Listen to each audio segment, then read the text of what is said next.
ఈ అరెస్టుల పరంపర ఒక 6 నెలలుగా కొనసాగుతోంది. ఈ 6 నెలలుగా ఆంధ్రప్రదేశ్ లో ఏదైతే అరెస్టులు జరుగుతున్నాయో అన్ని ఆర్థిక వ్యవహారాలకు సంబంధించిన లింకులే ఉన్నాయి.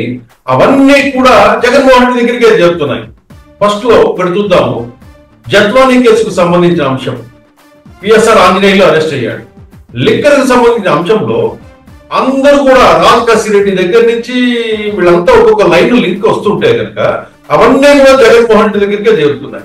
దీన్ని చూసి జనాలలో కూడా కొంతమంది జగన్మోహన్ రెడ్డికి సానుభూతి ఉన్న వాళ్ళు, రాజశేఖర రెడ్డి మీద అభిమానం ఉన్న వాళ్ళు కొంతమంది కూడా ఈ వ్యవహారాలు ఏ వ్యవహారం తీసుకున్నా కూడా ఆర్థిక అంశానికి సంబంధించిందే ఉంది కాబట్టి అన్ని జగన్మోహన్ రెడ్డి దగ్గరికే వచ్చి ఆగుతున్నాయి. కాబట్టి జగన్మోహన్ రెడ్డి ఏదైతే 40% ఓటింగ్ 40% ఓటింగ్ అంటుంటాడో ఆ 40% ఓటింగ్ కు గండి పడింది అనేసి ప్రజల్లో చర్చ జరుగుతా ఉంది. అతనుకున్న 40% ఓటింగ్ లో ప్రస్తుతానికి ఒక 10% మైనస్ జరిగిపోయిందని కూడా అనుకుంటున్నారు. వాస్తవమైన ఈ 40% ఓటింగ్ లో గండిపడినట్లయినప్పటికీ సంవత్సరానికి 10% తగ్గితే మొత్తం 4 సంవత్సరాలకు మొత్తం పోతుంది.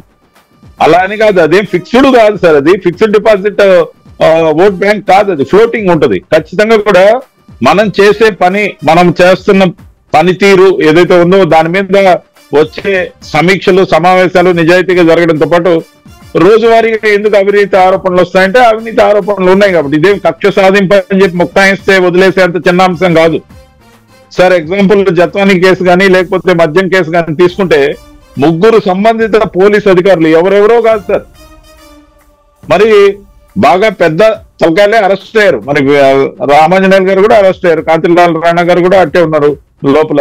సో ఈ ముగ్గురు ఎవరైతే ఉన్నారో వాళ్ళు ఇచ్చే వాంగ్మూలాలు చాలా పకడ్బందీగా ఉంటాయి. బహుశా కొంతకాలం రామాంజనేయులు గారు నాకు తెలీదు, మర్చిపోయా, గుర్తులేదు, నాకు సంబంధం లేదు, నేను ఆ శాఖ కాదు, అలా ఎల్లకాలం జరగదు సార్. ఆధారాలు ఉన్నప్పుడు వాళ్ళు నోరు తెరిచి చెప్పినా చెప్పకపోయినా పోలీస్ అధికారులుగా ఒక ఉన్నత స్థాయిలో ఉండి వచ్చిన వాళ్ళుగా వాళ్ళ మీద థర్డ్ డిగ్రీ లేకపోవచ్చు, వాళ్ళతో నిజాలు చెప్పించడం అదే డిపార్ట్మెంట్ లో పనిచేసే వాళ్ళకి మిగతా వాళ్ళకి కూడా తెలిసి ఉంటుంది. ఎందుకంటే గతంలో వీళ్ళు కూడా అదే పద్ధతిలో వాడుంటారు కదా. సో ఖచ్చితంగా ఇట్ లీడ్స్ టు సెన్సేషన్. ఇప్పుడు గతంలో అనేక శాఖలు చూసిన ఒక ఆయన ఉన్నాడు, ఆయనకు కూడా అది చుట్టుకునే అవకాశం ఉంది. అన్ని జగన్మోహన్ రెడ్డి గారి కంటే ముందు ఆయనకే చుట్టుకోవాల్సిన అవసరం ఉంది. ఎందుకంటే సర్వం తానే ఏదైతే చేశాడో, సకలం తానే ఏదైతే చేశాడో, అది జత్వానీ కేసు కానీ లిక్కర్ కేసు విషయంలో సమాధానం. మీరు ఒక విషయం